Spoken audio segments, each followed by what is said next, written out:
The more I play Sekiro, the more I fall in love with this game and get even more hyped for Elden Ring. I know the mechanics will be different, but given how brilliant FromSoftware's most recent entry truly is, my excitement is at an all-time high. One of the best features in Sekiro is the specific addition of mini-bosses. I realize other FromSoftware games have a version of mini-bosses. Bloody Crow of Canehurst and Lautrec come to mind, but I really enjoyed the defined nature and specific rewards of the mini-bosses in Sekiro. On a quick aside, I had a lot of fun streaming my Demon Souls Soul Level 1 run with you guys the other weekend, and will definitely be making more attempts to conquer King Allant at Soul Level 1 soon. I'd like to do a stream where you guys are involved too though, so on Sunday, as in tomorrow, I'm gonna do a Dark Souls 3 run where you guys can either co-op with me or invade if you want to. We're gonna go with Soul Level 90 and play on PS4/5. Either one is fine as there's crossplay. Sorry PC players, my PC can't stream and run DS3 simultaneously, but I'll get a 2 PC setup eventually.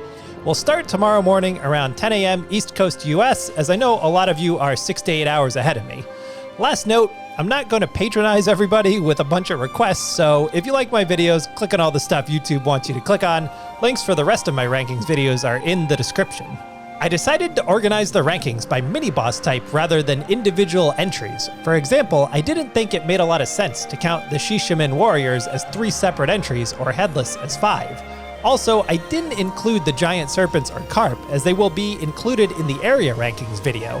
I did my best to rank these bosses in an order that made sense and to give sound reasoning for each placement, but I think the Sekiro mini-boss rankings will have a high degree of variability from player to player.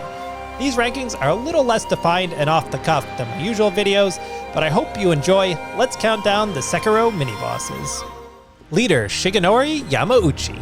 Pretty understandable choice for the last entry, as if you've only played Sekiro once, you may have forgotten that he even exists. There's nothing wrong with him, as he's meant to be an early teaching tool in terms of game mechanics, but he's one step above a basic early enemy, and there's simply not much to him. He only utilizes a couple of slashing katana attacks that the player shouldn't have too tough of a time circumventing. It is thought that the Yamauchi clan is well established in Ashina, as both a mini-boss general and 7 spears include the namesake in their titles. Shinobi Hunter Enshin of Misen. The boss that pretty much forces you into learning how to Mikiri counter. This guy actually took as many attempts as most of the bosses in the game for me.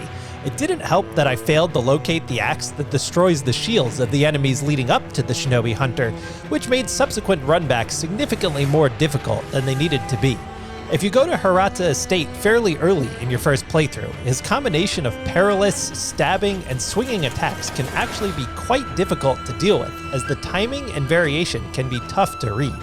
A few versions of him appear throughout the game, but this one can be a tough early battle. Longarm Centipedes. I really enjoyed the Longarm Centipede fights, as their rapid attack pattern is very satisfying to parry, but they're mostly one-trick ponies. A Goken Sugar will make this fight significantly easier in that it will improve your posture resilience, but either way, this fight just comes down to nailing the parry cadence, which is pretty consistent and easy to time. The Senpou Temple version is a little more difficult, as it adds in the wrinkle of his fire-breathing minions chasing you around. Overall, a couple of simple but fun mini-boss encounters, with the 6th prayer necklace noting, the centipedes will seek out a leader, often changing names out of loyalty. The centipede chiefs are known as Longarms for their large talon-like weapons. Chained Ogres. Possibly the most hideous creatures in all of Ashina. The early meeting with the Chained Ogre in Ashina Outskirts can actually be a decent challenge, as a player is still gathering an understanding of the gameplay at this point in the adventure. Not to mention, the idea of this grotesque creature grabbing you is quite bone-chilling. Aside from this grab attack, he summons his inner rock and drops the People's Elbow on you along with a diving dropkick. Add in a little ground and pound, and he actually has a fairly well-rounded moveset. The attendant at the feeding grounds in Fountainhead Palace isn't technically a mini-boss, but can aggro and fight you with the same moveset as the Chained Ogres do. On a lore note, the 2nd prayer necklace says, in Ashina there is a towering pink ogre of a man, said to have gone red-eyed and run amok before he was long shut away in a forsaken dungeon. Most likely the dungeon where we met Dojin. Okami Leader Shizu. While she sits in one of the most gorgeous settings in any FromSoftware game, I thought they could have done a little more with this fight, as the battle can be ended relatively quickly. In fairness, her placement does cleverly act as a gate to simply swimming across the entire lake at the beginning of the level. I'm honestly hoping for more creative level gating like this in Elden Ring, rather than simply, door doesn't open from this side, although who doesn't love that classic?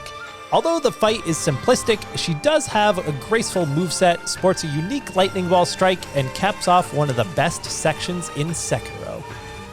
Mist Noble. It would be easy to just chuck Mist Noble last on the list, but when you account for his lore and the fact that he's controlling the fog and apparitions leading up to his location, I think you have to give this little bastard some level of credit. Although this isn't an area rankings list, his inclusion as a mini-boss is so intertwined to the area, it's hard to discount the connection. I do wonder what the reasoning for giving Mist Noble 2 death blow markers was, other than just to get a good look at his fishy face. You obviously come across many more similar nobles in Fountainhead Palace, and wonder how this Mist Noble ended up downstream as the guardian of Mibu Village. While not for everyone, I think the addition of this type of character adds a nice depth and variety to Sekiro. Snake Eyes Shirafuji and Snake Eyes Shirahagi. Maybe it's just me, but this is one of the more rage-inducing enemies in the entire series. I honestly don't love the placement of Snake Eyes Shirafuji, as she interrupts your beautiful scenic view of the majestic hand-carved Buddha head sculpture. I'm guessing that's not actually Buddha, but some side character, but you get the idea. For some reason, Snake Eyes Shirafuji and Shirahagi are my absolute kryptonite as far as mini-bosses go. I don't know why, I just can't ever seem to get a good read on their timing and moveset. Although they've led to a few controller throws, their varied moveset utilizing the cannon is clever, and the character adds a nice variety with the 5th prayer necklace saying, "The gun fort of the sunken valley is commanded by the Snake Eyes, an elite force of women able to pierce distant targets with mighty flint cannons and phenomenal visions." Ashina Elite.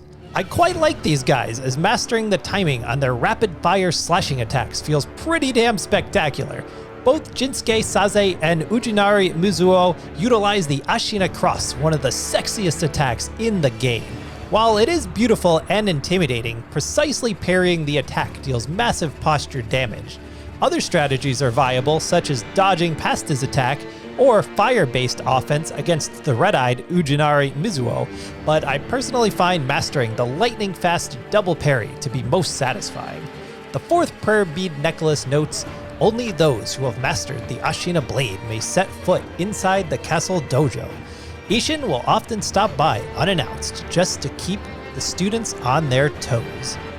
Shishman Warriors. These dancing goofballs have the terror status for good reason, as I'm assuming most players have a soul's nope moment upon first glance and simply pass them on until later. I know I did. It's very difficult to see in detail what the Shishman Warriors actually look like during in-game combat, and while it appears as though they're wearing a giant helmet, they actually have multiple masks or faces on their head, if you can even call them heads. Shishiman actually means 7 sides in Japanese, or 7 faces in this case. Not a ton of lore exists about the Shishman Warriors as far as I can tell, so I'm assuming they're a conglomeration of fallen souls of warriors. As long as you have Phoenix's lilac umbrella and some divine confetti, the fight actually isn't as difficult as it looks. Obtaining the anti-air deathblow text from Black Hat Badger will simplify the fight even further. Just one more eclectic entry that adds to the depth and quality of mini-bosses found across Ashina. Headless. Turn back if you value your life. You can't behead the Headless. Our swords and pikes did nothing. Although the guy that left this note seemed to make it out okay. Even so, Headless is without a doubt the enemy I am most terrified to face, as I only recently stopped getting chills during every encounter. The 5 variations of Headless you'll find in Ashina are amongst FromSoftware's creepiest creations. You'll battle 3 on land and 2 underwater, with the Fountainhead Palace variety being the most difficult, partly due to Headless's partner in crime joining the action. The fight itself can be fairly difficult due to the slowed time effect and delayed strikes from Headless. This literal change-up can be hard to adjust to, especially when simultaneously accounting for the terror effect. Each Headless contains its own unique spirit fall with a specific piece of text, but they each mention that Headless are the ruined form of corrupted heroes, who once fought for their country. Headless may not be for everyone, but he adds another unique layer to the plethora of characters in Ashina. Oh, also, the Sekiro fandom page for Headless mentions something called Shurikodama, which apparently is a mythical ball containing your soul that you put into your own anus. So yeah, if you want to look more into that, feel free. Blazing Bowl and Sakura Bowl of the Palace. The bowls make for interesting encounters as their combat is much different than most enemies in the game and make for a fun challenge. You'll trade intricate swordplay for running like hell. It is possible to deflect the bowl's attacks and build posture damage, but these can be very tricky to read and time, at least in my experience. I don't have a ton of footage of the Sakura version as I didn't anticipate massacring it this quickly, which is sort of unfortunate given how beautiful the Beast and Fountainhead Palace is. Most players will probably abide by the firecrackers and run tactic, which I usually find myself resorting to after a half-hearted attempt at burying him. Definitely one of the most memorable enemy pairs in the game, especially the first encounter. The third pearl necklace does this majestic beast dirty though, simply stating, "The bull was a fiery, rampaging beast and nothing more." Sorry, buddy. It does continue. In the last Great War, the corpses of Ashina samurai piled high. Something had to be done. I don't entirely get how that's related, but that's what the description says. Lone Shadows. As far as the manner in which I arranged this list, these guys are the one entry that can differ pretty decently from encounter to encounter, and each have some fantastic aspects to them, as well as points that could have been better. While a number of Lone Shadows exist throughout the game, 4 are distinct mini-bosses. I did not count as I played, so I can't be positive, but I assume there are 17, as a prayer bead description reads, "Lone Shadows are the Interior Ministry's most trusted agents. Each of leader Masatsuna Uribe's 17 born has a specialty, from poison to shinobi hounds." Your first encounter will most likely be with Lone Shadow Long Swordsman in the well where Wolf originally awakens. This guy can actually be quite difficult should you face him early in the game, especially given the tricky camera due to the tight corridor the fight takes place in. You'll come across 2 encounters with Lone Shadow Masanaga, the Spear Bearer, which for me is one of the most difficult bosses in the game. For whatever reason, I just can't figure out this guy's timing at all, and when you add in his wolves, he can be downright infuriating. However, his AI is pretty broken when the fight spills outside of his arena in Owl's memory. Lastly, Lone Shadow Vilehand and his buddy from the Interior Ministry await you with a very tough challenge inside of Ashina Castle. This was actually my first time defeating them without using the Puppeteer Ninjutsu, and I'm not gonna lie, I was pretty proud of that, as in my opinion, it's more difficult than a few of the bosses. Self-congratulating aside, this is a very rewarding victory, and forgoing the Puppeteer Ninjutsu will certainly provide you with enhanced skill in the samurai way. Samurai Generals and 7 Ashina Spears. The classic Japanese samurai generals make for a very obvious enemy in Sekiro, and I would assume were probably conceptualized early on in the game design process. FromSoftware does an excellent job with this mini-boss in scaling up the difficulty at the appropriate times, as you'll come across 5 versions of the encounter across Ashina. I debated whether to include the Spears and Sword Generals as one entry, but I would like to discuss FromSoftware's masterclass in the game design of scaling a fairly basic enemy across 5 layers of difficulty. First up, Samurai General Namaori Kawarada is placed completely isolated, giving the player the opportunity to learn the opponent without interference or distraction. Second is Samurai General Tenzin Yamauchi, essentially the same enemy, but this time located centrally amongst additional enemies who can be subdued with some stealthy maneuvering. Next up is either Matsumoto or the first of 2 7 Spears encounters. Matsumoto ramps up the difficulty a 3rd time, being surrounded by enemies who are not so easily dealt with via stealth, as well as fighting on a staircase rather than flat ground. Depending on your route, you may also encounter 7 Ashina Spears Yamauchi, who gives a completely different look, as you'll have to deal with his massive spear, and you better have your Makiri timing in order. Lastly, you'll face the ultimate test, dealing with 7 Ashina Spears and a Samurai General simultaneously. I tried my best to pull out the clean W, but the cheese won on this day as I eventually caved to the Puppeteer Ninjutsu, which essentially gives you the option to bypass the elevated difficulty of the encounter. While I'm not claiming any of this is profound game design, these little things done right can add up to a game being good or bad, and is one of the numerous reasons why FromSoftware games usually end up in the masterpiece column. Just 2 lore notes as found in the prayer beads.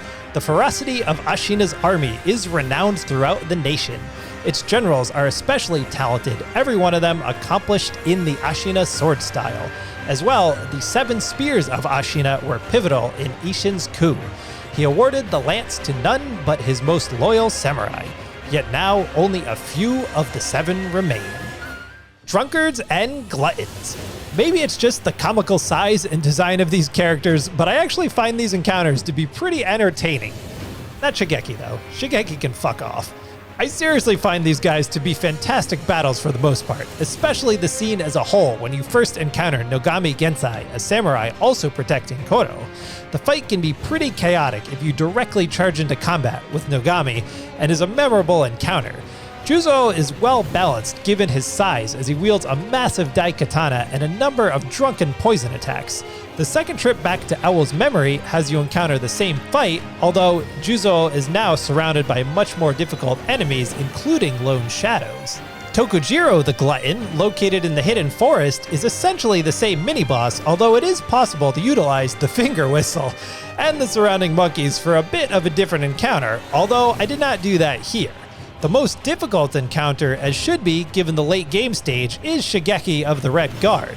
Similar once again, yet he wields a variety of nasty fire attacks and is surrounded by a number of difficult Central Force agents. There is a bit of a hidden path you can utilize to avoid the congestion, and you could always resort to some good old puppeteer ninjutsu, but even mano a mano, this fight can be tricky. One lore note, a prayer necklace says an unrivaled sumo wrestler once served a great feudal lord. Dismissed after giving to drink, he fell to a life of brigandry. And so he was dubbed Juzo the Drunkard. Another great entry in the plethora of unique mini-bosses in Sekiro. Orin of the Water. This is the entry that I'm most curious to see where everyone else stands on. I just find Orin of the Water to be such a unique and memorable character. Aesthetically, her design sparks interest and curiosity, given the basket on her head. But even so, she is an apparition after all.